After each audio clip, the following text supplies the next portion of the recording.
Hello मेरे विद्यार्थियों, मेरे साथियों, मेरे मित्रों, आप सब कैसे हैं। आशा करता हूं आप सब अच्छे होंगे। और जो भी बच्चे इंटरमीडिएट मैथ की अच्छे से प्रिपरेशन करना चाहते हैं वह एक्टिव स्टडी IQ चैनल से ज़रूर जुड़ें। मैं हूं अयोध्या सर। आपको एक नई ऊर्जा के साथ, नई टेक्निक के साथ, हर एक पॉइंट टू पॉइंट जो इतने भी बेसिक फंडामेंटल हैं, एक्सरसाइज में प्रयोग होते हैं, आपको हर एक पॉइंट से आगाह कराएंगे। और जो गलतियां हमेशा बच्चे करते हैं वो गलती से आप हमेशा बचे रहोगे। ठीक, तो चलिए आज देखते हैं आव्यूहों का अदिश अदिश से गुणा। ठीक, तो जो जनरली आपको ऐसे यूं ही समझा देते हैं उसको हम पॉइंट टू पॉइंट बताएंगे। किसी को भी आप आसानी से समझा दोगे तो लगेगा कि आप कहीं न कहीं किसी न किसी शिक्षक से पढ़े हैं। ठीक, तो चलिए आव्यूहों का अदिश से गुणा multiple by the scalar matrices. ठीक है ना। तो यहाँ पे देखना है, चलिए हम अगर मानते हैं कोई आव्यूह ए है, सिंपल फंडा है IJ M गुणे N में। ठीक, कोई भी आव्यूह है, समझ लो ये बेसिक है एकदम, जो जिससे आप निर्मित करते हो, मतलब जिससे आप आव्यूह को मतलब जो आव्यूह का निर्माता है, जिससे आप आव्यूह की स्ट्रक्चर को बनाते हो, उससे हम आपको सिखाएंगे अदिश से किस प्रकार से गुणा किया जाता है। अदिश का मतलब होता क्या है, जैसे के हम लेते हैं, के के स्थान पे 2 हो सकता है, 4 हो सकता है, 6 हो सकता है, -3 -8, कहने का मतलब एंड सो कोई भी अंक लिया जा सकता है। ठीक, तो अब अगर हमें ए की वैल्यू दी गई है, M गुणे N में एक आव्यूह दिया गया है, मैट्रिक्स दी गई है। ठीक है, अब हमें किसी अदिश से इसमें गुणा कराना है, तो जैसे हमें के ए ही निकालना है। क्या निकालना है? के ए। ठीक, तो के ए का मतलब क्या होता है, अगर हम के ए निकालेंगे तो यहाँ भी के लग जाएगा AIJ M गुणे N। ठीक, के से अब इसमें मल्टीप्लाई कराना है। देखो जो आव्यूह होते हैं, अगर उसमें हम किसी अदिश से कराते हैं गुणा या मल्टीप्लाई कराते हैं, वो हर एक एलिमेंट्स में मल्टीप्लाई होता है। ठीक, तो इसलिए बनता है, क्या जानते हैं, ये बनता है KAIJ M गुणे N।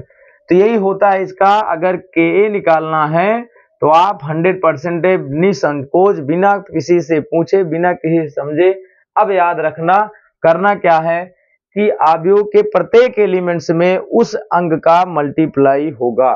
ठीक है, बाय एग्जांपल समझते हैं, एट वंस आपको समझ में आ जाएगा। ये हम आपको समझाने का क्या प्रयास कर रहे हैं। ठीक है, जैसे कि A इक्वल दिया गया है 2135। अब आपको निकालना है 2A का मान। किसका मान निकालना है? 2A का। सिंपल सा हम यूज कर रहे हैं। अगर 2A निकालना है तो क्या करेंगे, 2A दोनों पक्षों में 2 से मल्टीप्लाई करा दो, 2135। ठीक, अब इसका अंदर मल्टीप्लाई कराओगे तो क्या होगा, हमने बताया कि प्रत्येक एलिमेंट्स में, प्रत्येक अवयव में जो है उस अदिश का गुणन होता है। तो 2 का 2 में हो जाएगा भैया, कितना मिल जाएगा, 4।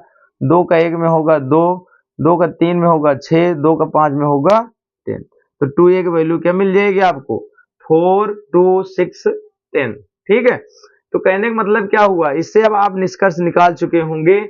इसका अर्थ यही है कि अगर किसी आव्यूह से अगर आपको कॉमन भी लेना है तो 100% जब सभी एलिमेंट्स में कॉमन होगा तो 100% तभी कॉमन कर सकते हो, अदरवाइज कॉमन नहीं कर सकते हो। ठीक है, यहाँ पे देखें, जैसे सेट A इक्वल हमने ले लिया, B इक्वल ले लेते हैं, A यूज कर चुके हैं, 1 2 3 5 6 7।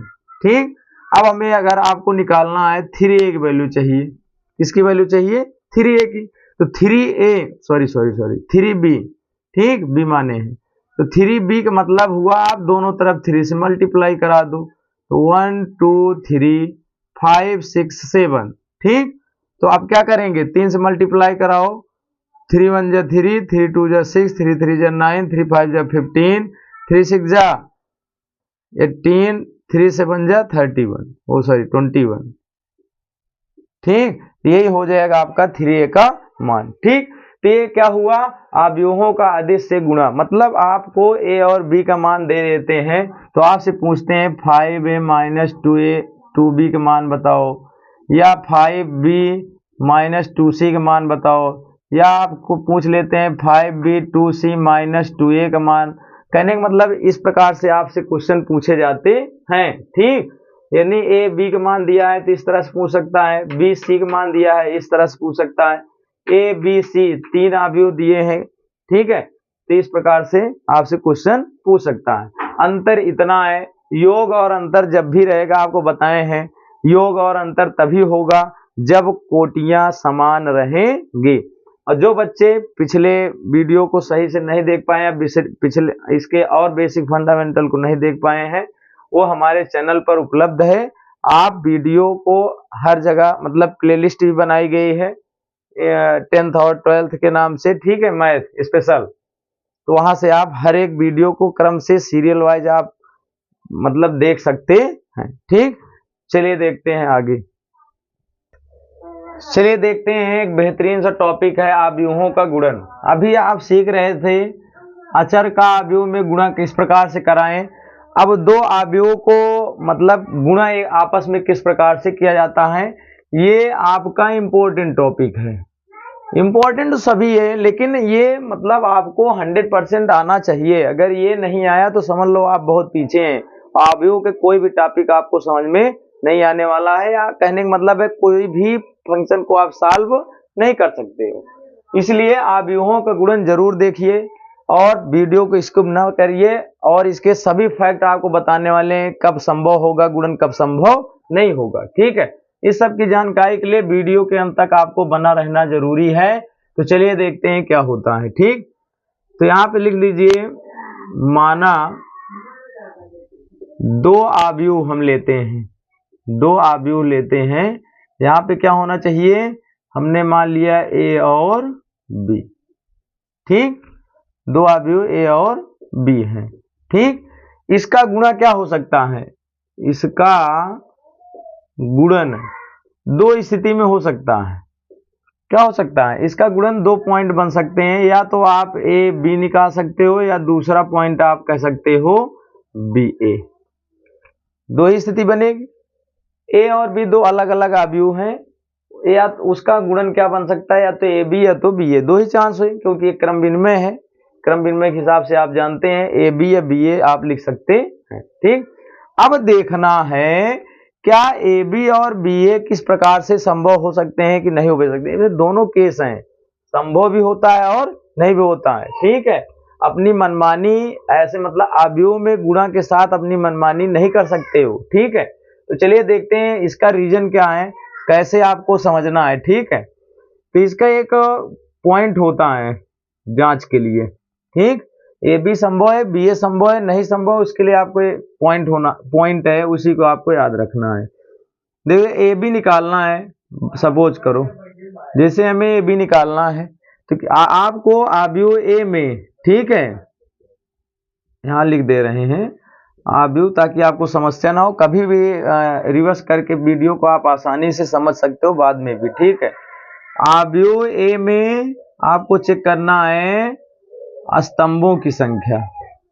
क्या चेक करना है, स्तंभों, कॉलम। ठीक, स्तंभों की संख्या किसके बराबर होनी चाहिए, अवयव बी में, अवयव बी में पंक्ति की संख्या, पंक्ति की संख्या के अगर बराबर है तो समझ लो क्या है, ए बी संभव है, अदरवाइज नहीं संभव है। अगर सपोज करो अगर आप बी ए निकाल रहे हो, तो यहां पे आपको देखना है अवयव बी में स्तंभों की संख्या किसके बराबर होनी चाहिए, अवयव ए में पंक्तियों की संख्या के बराबर होनी चाहिए, तभी जो है आपका बी ए संभव होगा, अदरवाइज नहीं होगा।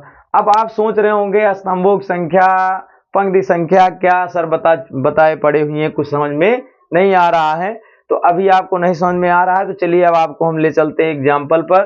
तो चलिए एग्जाम्पल देखते हैं किस प्रकार से आपको हम समझाने का प्रयास कर रहे हैं। जैसे सेट सॉरी मैट्रिक्स से इक्वल दिया गया है 1 2 3 4, ठीक, और यहाँ पे बी इक्वल दिया है 1 2 3 4 5 6, ठीक, ये है।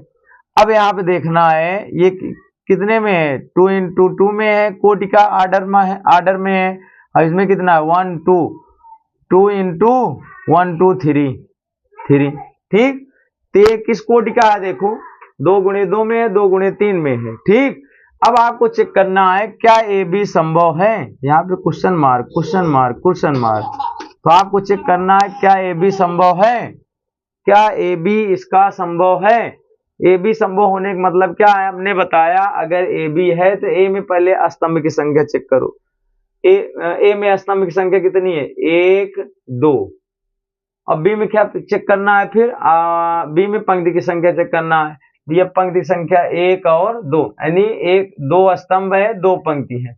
देखो यहाँ पे देखो 2 स्तंभ है और 2 पंक्ति है, आर रो है, तो दोनों आपस में क्या है 2 2 बराबर, इसलिए बी जो है ए बी संभव है। यानी ए बी का मान आप निकाल सकते हो, यानी ए बी का गुणा आप निकाल सकते हो, ठीक। अब आपको हम बता दें इसी का अपोजिट, क्या बी ए संभव है, बहुत सारा क्वेश्चन मार्क लगा दिए। तो बी ए संभव होने का मतलब क्या हुआ, पीछे चलो थोड़ा, बी ए संभव होने का मतलब क्या हुआ। अब बी ए में देखो, अब बी में आपको चेक करना है, देखो बी ए के हमने कहा कि बी में अब स्तंभों की संख्या चेक करो। बी में स्तंभ की संख्या कितनी है, स्तंभ मतलब लिख के बता दे रहे हैं, स्तंभ कितने 1 2 3 3 है। अब पंक्ति चेक करना है किसमें, ये किसमें चेक करना था, पहले बी था, बी में स्तंभ चेक करना है, सेकंड में जिसमें मल्टीप्लाई कराना है उसमें पंक्ति की संख्या चेक करनी है। तो पंक्ति संख्या कितनी है 1 2। आप बताओ एक हिसाब से चलना है, ठीक। अब बताओ 3 और 2 क्या आपस में बराबर हो सकते हैं, कभी भी नहीं हो सकते हैं, इसलिए जो है ये बी ए संभव नहीं है, यानी बी ए का आप गुणा करा नहीं सकते हो, केवल ए बी का आप गुणा करा सकते हो, बी ए का संभव नहीं है, ठीक। तो इस तरह से आप आसानी से जो है चेक कर सकते हो कि ए बी मतलब ए बी पॉसिबल है, या ए बी का गुणा मतलब ए बी निकाल सकते हो, बी नहीं निकाल सकते हो, आपको केवल चेक करना है। अब आपको समझ में आ गया होगा क्या मैं इस पंक्ति का क्या अर्थ निकाल रहा था, ठीक। ए बी निकालना है तो पहले वाले में चेक करना है स्तंभ की संख्या बराबर किसके होने चाहिए, बी के पंक्ति की संख्या के बराबर।